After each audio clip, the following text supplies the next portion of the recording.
Man, I thought I knew everything, right? That was my biggest roadblock, and that's usually my biggest roadblock. Like, I didn't even know I needed help until I saw Karan post like results somebody had gotten in your guys' group.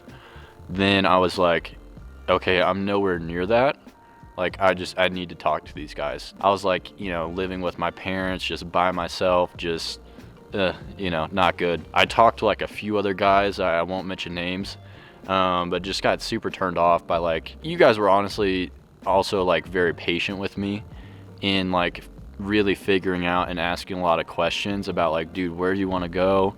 Where with the other programs, a lot of times it's like, we're gonna do this whether you like it or not, and everybody's different, right? So that was the biggest reason I worked with you guys, was you guys actually care, you're actually understanding, and obviously the shit works. Like, with all that being said, what would you say to someone, let's say they've maybe talked to us, they've seen our stuff around, they're skeptical, they've been burned in the past, they've tried stuff before, like, what would you say to that person?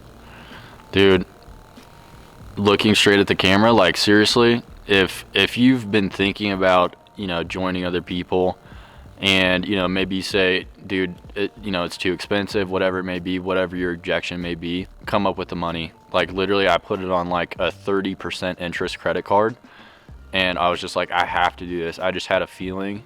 And if you have that feeling deep down that this is what you need, because maybe it's not for you, maybe you don't have what it takes to be an agency owner and really scale your business, but if you feel deep down that you could actually do something with this, you need to make that decision, make the commitment, and realize, okay, what's the worst that could happen? At the end of the day, life is a game, and you got to take that risk. So that's what I would say.